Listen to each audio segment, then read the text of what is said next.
Estamos con Arible Zavala Brañez. Arible es un seudónimo. Sí, es precisamente mi nombre artístico, el que inicialmente lo utilicé desde los 13 años para firmar mis dibujos. Después me abrí al mundo de la literatura, de la poesía y actualmente lo sigo utilizando para firmar mi poesía. Ahora, ¿cuál es el espíritu de usar un seudónimo?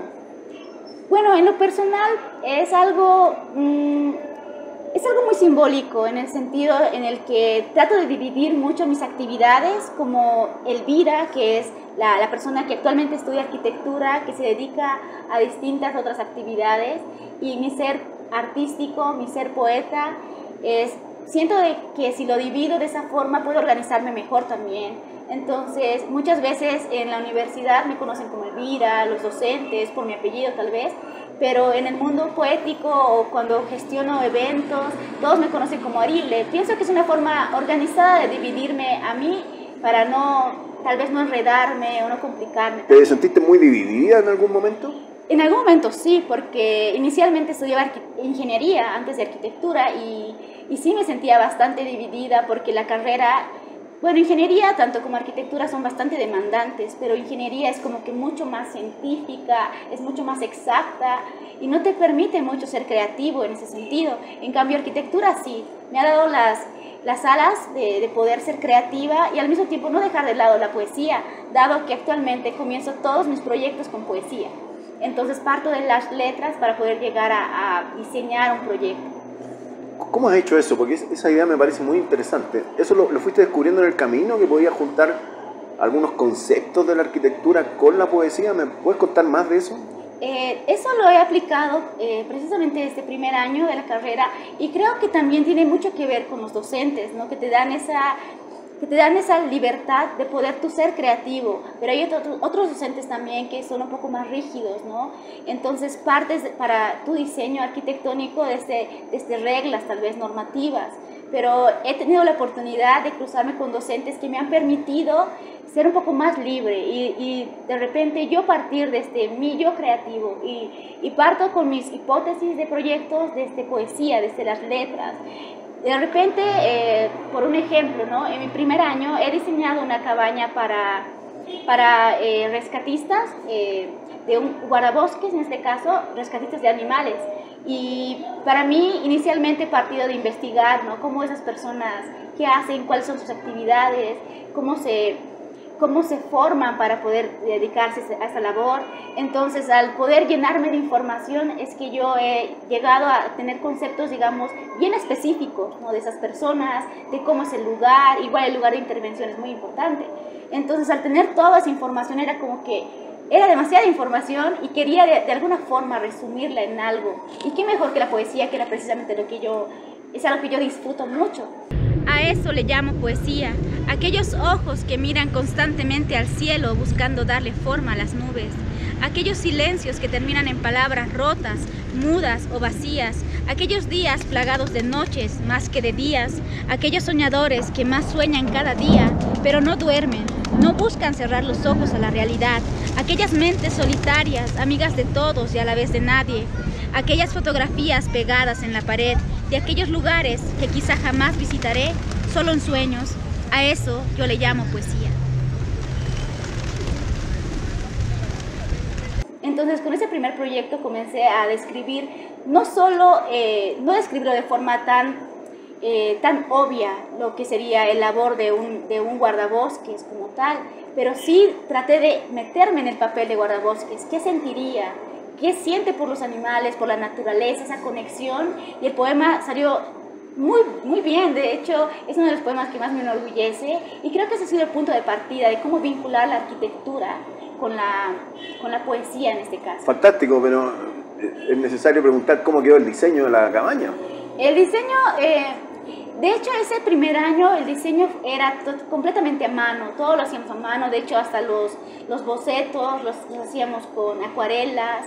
Entonces, sí, lo tengo, de hecho, lo he estado revisando recientemente porque he estado viendo mi paso por la carrera, dado que ya estoy por acabar. Entonces, he estado viéndolo y Sí, todos los planitos estaban hechos a mano, pero era bastante interesante ver cómo he tratado de capturar esa conexión, ¿no? entre la naturaleza, los animales y las personas también que se dedican a eso. Ahora, sigue siendo una idea, ¿no? ¿Se concreta en algún momento? No, por ahora no se ha concretado porque son simplemente como que hipótesis que un estudiante plantea, ¿no? Pero me pareció una manera muy interesante de no desvincularme de las letras, porque esa precisamente era una de mis problemáticas, ¿no? Que surgía en mí cuando estaba en ingeniería, porque estaba mi ser completamente dividido, no podía estudiar ingeniería y al mismo tiempo ser artista. ¿Hay otros puntos específicos donde tú sientas que se junta la arquitectura? ¿Hay un espacio, hay un tiempo donde estás logrando, porque estás empezando en arquitectura? Donde estás comenzando a ver donde se van a juntar arquitectura y poesía. Yo pienso que sí, de hecho hay bastantes experimentos de poesía que describe o trata de describir los espacios y pienso que es algo bastante interesante porque la poesía precisamente hace eso, ¿no? Generar en los lectores, en la persona que llega a leer tal vez o escuchar la poesía, generar distintas sensaciones, pero qué mejor que generar sensaciones que te describan el espacio también, ¿no? Que te describan de repente el verde de la vegetación o los colores y las texturas de la materialidad que se está utilizando. Yo creo que eso es un aspecto que todavía no he explorado del todo, pero estoy en el proceso y de hecho creo que es algo que tiene mucha fuerza y yo creo que voy a trabajar mucho en eso cuando acabe la carrera como tal.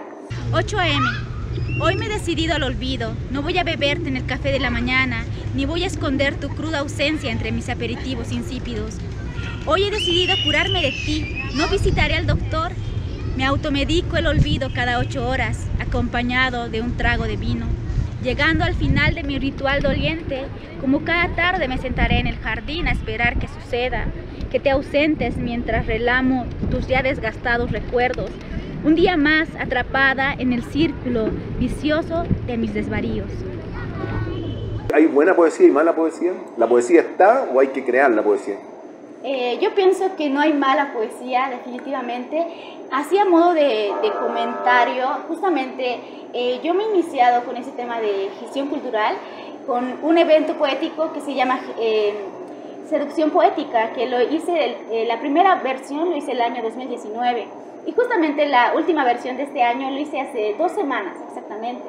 Y en esta última versión estábamos generando una charla precisamente de ese tema que usted menciona, que es el tema de ¿hay mala poesía o hay buena poesía? ¿Cómo saber o identificarla? Pienso que no existe tal cosa, no existe mala poesía, porque la poesía es precisamente la voz del poeta y el poeta es aquel ser que necesita ser oído y de alguna forma tiene esta necesidad de sacar las palabras y yo pienso que si es algo que sale de una persona y sale con toda esta naturalidad, que está representando a ti como una persona que siente, porque somos personas que sentimos un montón de cosas al mismo tiempo, pienso que no puede existir algo malo que salga de una persona que trata de transmitir un mensaje específico. ¿Pero la poesía saca palabras o saca imágenes, saca ritmos, saca espacios? ¿Qué es lo que saca la poesía?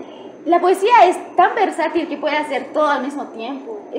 Y es algo bien particular porque de hecho la poesía te puede transmitir distintos mensajes dependiendo del lector, dependiendo del momento en que lo leas. De hecho a mí me pasa muy seguido y así como comentario también, ¿no? Justamente en este evento que tuvimos hace 2 semanas estuvimos con el poeta... Con el poeta chileno Héctor Hernández Montesinos, que justamente yo lo conocí el año 2018 y cuando él, justamente yo era un poco más joven y no había iniciado todavía con ese tema de la gestión cultural, estaba iniciándome con la poesía también, escuché un poema suyo y yo lo sentí de otra forma y hace 2 semanas él fue invitado al evento porque estaba justamente aquí de visita en La Paz y cuando leyó el mismo poema que yo había escuchado hace ya técnicamente 5 años, para mí era otro poema por el hecho de que yo había cambiado. Entonces la poesía tiene esa versatilidad de ser diferente según el tiempo y cómo las personas cambiamos también.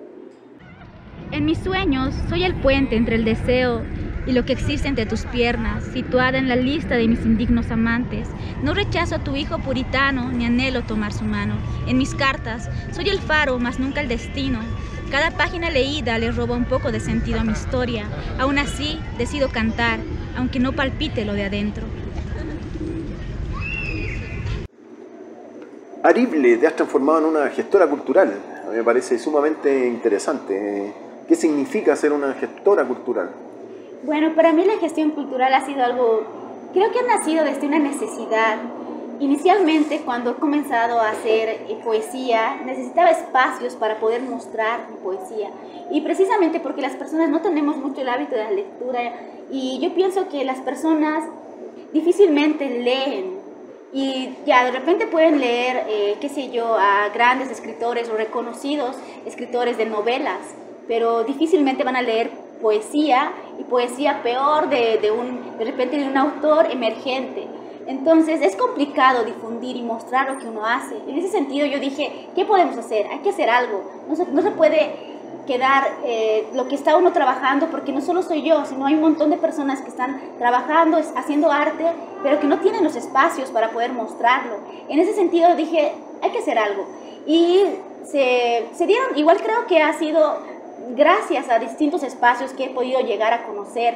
El primer espacio que yo conocí para poder mostrarme ha sido Mico Art Gallery, que es una galería de arte que tiene precisamente muchas artes incluidas, ¿no? Que todas están juntas, fusionadas. Hemos tenido alrededor de 200 exposiciones, en las cuales yo he estado por lo menos en unas 50. Cuando dices estado, las has organizado tú.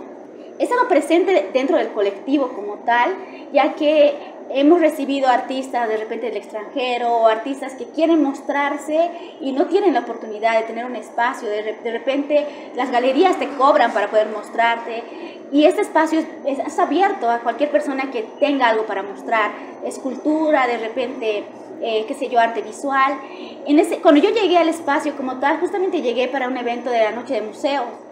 Yo llegué con poesía y era algo nuevo para el espacio, porque no contaban con esa, no habían considerado la poesía dentro de las artes que ya habían visto, debido a que las personas que estaban dentro del colectivo eran arquitectos, de repente eran artistas visuales. Y cuando yo llegué dije, yo soy poeta y hago poesía, y fue el primer espacio que me abrió las puertas. Desde ahí es que yo dije, hay que hacer algo por la poesía, porque la poesía estaba como que ausente.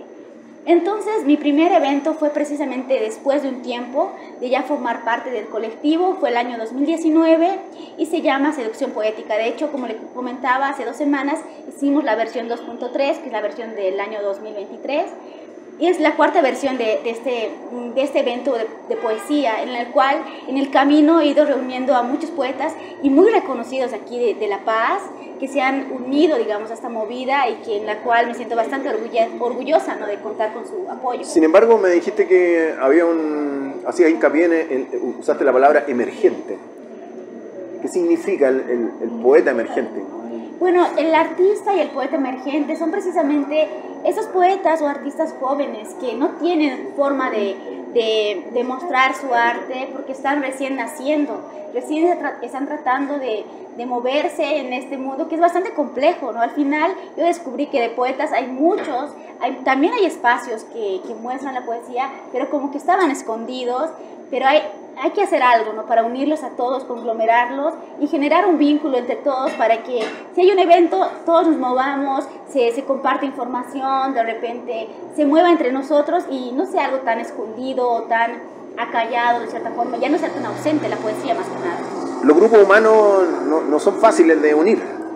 Definitivamente. ¿Cómo ha sido tu experiencia? ¿Qué pasa cuando la cosa se pone compleja? Sí, eso es muy complicado, porque inicialmente en mi primer evento he notado ese tema, ¿no? Porque yo invitaba a poetas de repente que yo seguía o que yo leía o que habían ganado notables premios, por ejemplo el Yolanda Bedregal.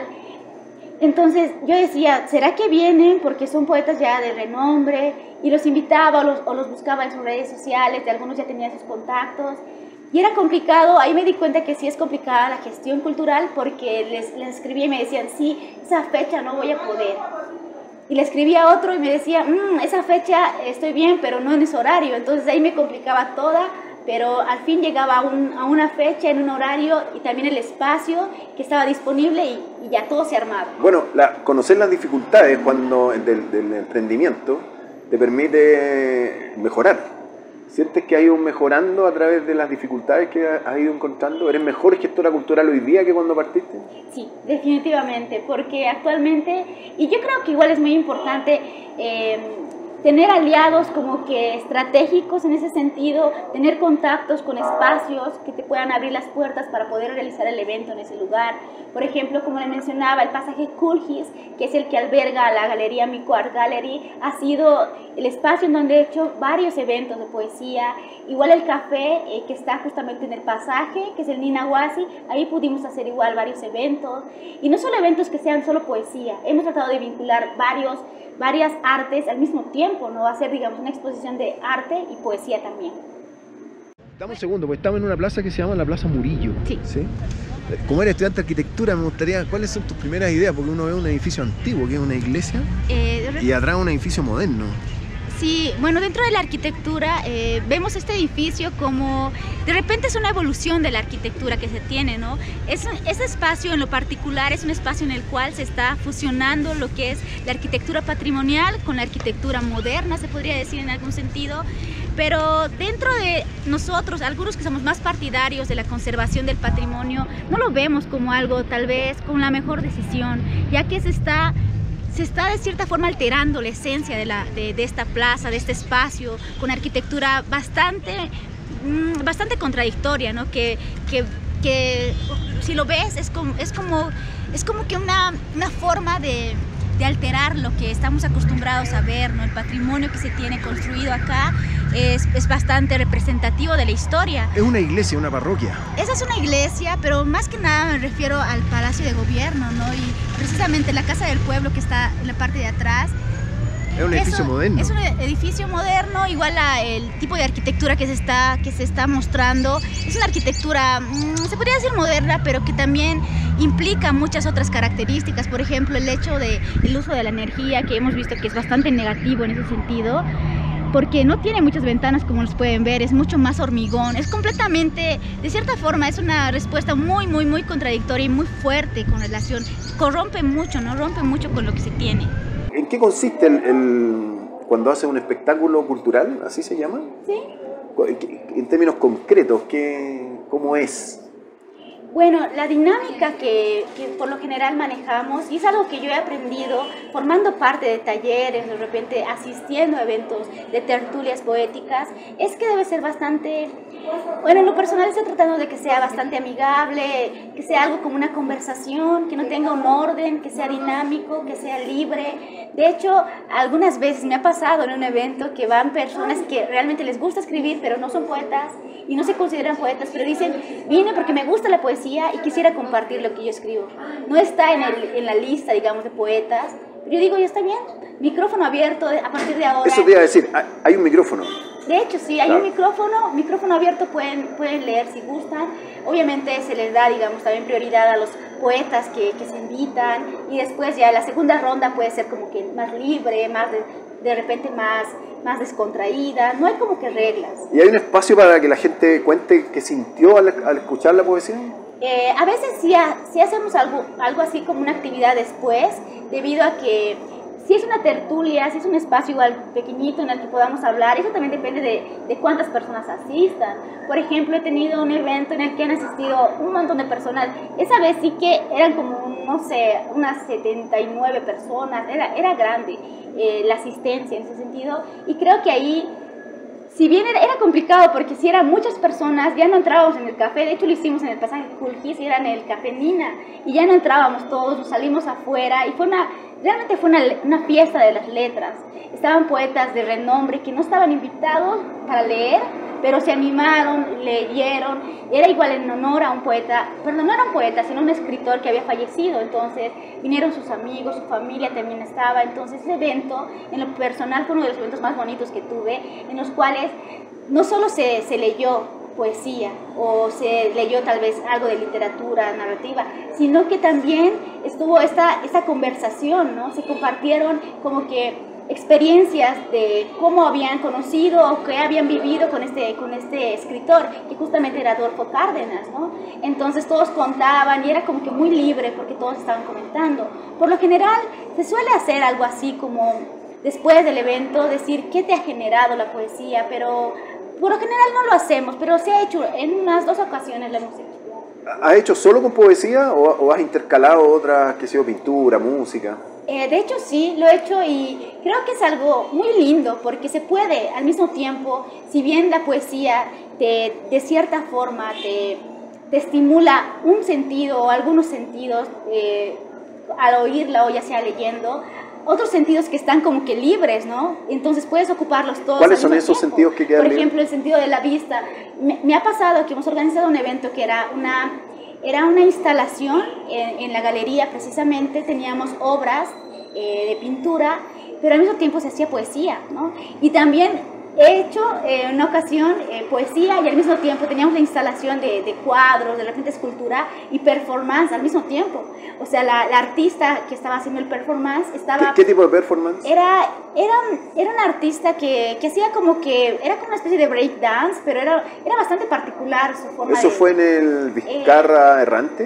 No, eso fue en el pasaje Culgis y era precisamente en la noche de museos, ¿no? Yo leía y esta artista comenzaba a interpretar corporalmente lo que sentía. Y de hecho era muy, muy particular porque era la primera vez que ella había escuchado mi poesía. Yo le dije, te paso si quieres el poema para que lo leas, vayas ensayando. Y me dijo, no, yo improviso y me gusta sentir y lo que siento lo hago en movimiento. ¡Qué maravilla! Era una cosa maravillosa. ¡Qué maravilla! Entonces sí se puede. He tratado de gestionar esta fusión de distintas artes. También en pos de lograr el trabajo de todos los sentidos, la motivación de todos. Exacto, pienso que la poesía te estimula de alguna forma, pero puedes seguir estimulándola más a través de más arte. ¿Qué pasa con las palomas en la Plaza Murillo? Es como, bueno, desde que yo he sido niña, la verdad, Plaza Murillo, palomas, es como que una característica bien representativa de la plaza, ¿no? No hay en todas las plazas, de hecho aquí se han asentado, se han quedado y las personas se han acostumbrado porque vienen, muchas veces aquí hay negocios que venden comida, las personas compran para alimentarlas y pasan un momento ameno, pienso yo, con las palomas y es una característica más de la Plaza Murillo. Oye, tienen hasta unas casas de madera. Sí, de hecho sí, tienen como sus casitas donde deben dormir en las noches, pero supongo que es una forma más de adecuar el espacio, ¿no? Para muchos otros habitantes, ¿no? Porque el usuario como tal de la plaza puede ser un visitante, de repente personas que están haciendo trámites en estas instituciones que se tienen a todo alrededor, ya que aquí tenemos el Palacio de Gobierno, de repente está también la vicepresidencia y otras instancias políticas, pero también está este usuario más que son las palomas, ¿no? Oye, hay un fenómeno que es palpable a través de las redes sociales, que es la aceptación que tienen cosas que uno podría considerar superficiales versus la cultura, tratar de difundir cultura. ¿Qué te pasa cuando uno ve que la aceptación es mucho mayor en cosas, no sé, una chiquilla buena moza paseando por la orilla de la playa versus una poeta, un escritor, un bonito cuadro de pintura? Bueno, creo que ese es un tema bastante preocupante y de hecho es algo que hemos estado platicando con unos amigos igual escritores en la última versión de la Feria del Libro, ¿no? Precisamente decíamos, ¿cómo poder generar, ¿no?, esta difusión de lo que estamos haciendo en nuestro trabajo si es que entre nosotros nomás lo seguimos? Eso es complicado. ¿Cómo mostrarle a alguien más, a alguien que no está dentro de este mundo? Es decir, yo publico un nuevo poema y mis amigos que se dedican también a la poesía o mis amigos que me conocen en la universidad son los únicos que me dan likes. Y mis likes llegan, no sé, a 25 en el mejor de los casos, ¿no? Entonces, es algo realmente preocupante porque las personas como que se limitan. Al parecer, quieren algo que sea más digerible, algo que de repente les haga reír. Y esto de la cultura, de repente leer, o lo ven hasta aburrido de alguna forma, ¿no? Pienso que se debería trabajar más en eso, pero creo que es un tema más cultural y personal también, ¿no? Pero sí hemos caído en cuenta de ese problema. Hay un tema de tiempo también. Hoy día la gente está consumiendo productos que son de corta duración. A veces un buen poema requiere no solo la lectura, sino que además la posterior reflexión y un cuadro de pintura, uno puede pasar un muy buen rato mirando el cuadro. ¿También estamos en desventaja la cultura en relación a esta línea de tiempo? Sí, precisamente. Hoy en día creo que los los videos más exitosos de repente en TikTok son esos cortitos que van al punto, porque es precisamente eso, ¿no? Que va al punto, o te hace reír, o de repente te toca algún sentido, pero de una manera bastante rápida. Y la poesía no es así, ¿no? Pero se puede también, yo creo que es algo malo de repente, pero se puede utilizar a favor del arte, yo pienso, porque podemos hacer de repente videos de un extracto de un poema, leyéndolo, y que le dé a la persona como que picarlo para que esa persona busque a este poeta o busque este poema para poder ver cómo acaba el poema o qué le seguía o por qué tenía esa temática. Pienso que se puede utilizar a favor, de hecho. Yo te quiero más. Tu imagen es mi desvelo y mis poemas son un llamado. Sin buscarlo he vuelto a ti en esta y en otras vidas, así como coincidimos en este viaje una y otra vez. Para mí eres ese camino que conozco bien porque lo hemos caminado tomados del corazón. Ese mismo corazón que yo lo creía marchito hasta que lo tocaste con un te quiero. Entonces yo te digo, yo te quiero más. Y ese más termina fragmentado entre tus ojos. Esos ojos donde todo pierde sentido y las palabras se desvanecen y mis suspiros se cristalizan, suicidas en caída libre y se rompen a tus pies. Me tienes en tus manos, tan sensible, tan bella, tan... Arible, cuéntame cómo te va, porque tú eres menuda, eres de un tamaño... ¿Cuánto mides? 1,45. Entonces, ¿cómo lo haces? Porque estás dirigiendo a un montón de gente. Sí, es complicado, la verdad, porque muchas veces, igual me ha pasado, ¿no? En el primer evento, por ejemplo, me ha pasado que cuando los poetas que invité, a muchos no los conocía y no me conocían en persona, ¿no? Les había escrito, los había contactado por las redes sociales, y cuando me vieron se impresionaban y me decían, ¿eres tú la que ha movido tanta cosa, todo este evento? Y yo decía, sí soy yo. Wow, se impresionaban, pero yo pienso que también era por mi edad, tal vez, porque soy joven, bastante joven en ese sentido. Y bueno, no lo veo como algo que sea como que una desventaja. De hecho, pienso que está bien, pero sí creo que inicialmente fue como esa reacción. Lo tengo como una anécdota, pero la verdad a mí no me parece algo malo, no una desventaja tampoco. Cuando yo leo poesía, la verdad, la poesía es como que de alguna forma se apropia de mí y yo simplemente trato de transmitir lo que yo escribo, mis sentimientos, y trato simplemente, mi meta es que la persona que escuche lo que yo escribo sienta algo, no sé, ya sea cualquier sentimiento es válido, pero que sienta algo a partir de mis letras. ¿Tienes ingresos cuando organizas estos grandes eventos?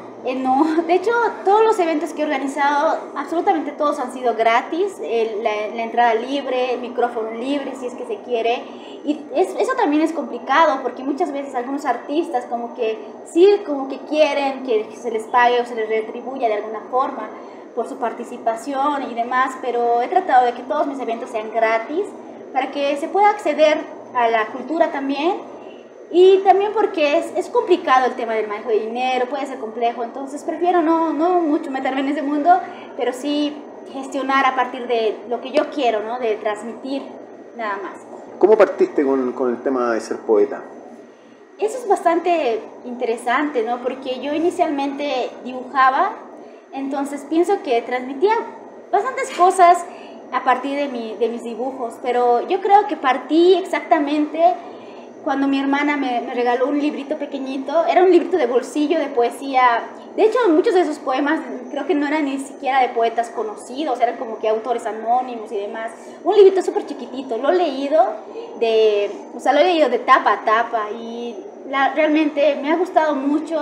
Algunos poemas eran complicados, algunos eran mucho mejor, más fácil de digerir. Y yo decía, yo podría generar algo así, puedo escribir algo así. Y es ahí que me ha nacido como que esa idea de yo poder generar algo así, porque sentía como que una conexión con las letras. De hecho, sí, siempre he tenido como que este hábito de leer, siempre me ha gustado leer, pero ese acercamiento con la poesía ha sido precisamente a partir de ese librito, tan pequeñito, pero que ha cambiado mi vida. He comenzado a escribir... ¿Qué edad tenías cuando fue? Tenía 13 años, que escribí mi primer poema, que se llamaba justamente Recónditas Vivencias, que era un poema que recopilaba precisamente algunos recuerdos o vivencias, como lo dice el mismo nombre, de mí hasta mis 13 años. Y yo decía las cosas que yo sentía, las cosas que yo había vivido, que para mí en ese momento eran sumamente fuertes e importantes, las traté de mostrar en ese poema. que justamente lo he leído hace muy poco y de repente me traslada a esa niña de 13 años que era una niña muy inquieta, de repente una niña con muchas dudas, pero actualmente pienso que mi poesía ha evolucionado también mucho, pero esos poemas valen oro porque son mis primeros pasos, ¿no?, dentro de la poesía. Te felicito, te agradezco un montón todo el tiempo que hemos Muchas compartido. gracias por el espacio y la difusión de la cultura, ¿no?, que siempre... Fuerza a la poesía y fuerza a tu gestión cultural, que es maravillosa. Muchísimas gracias por el espacio.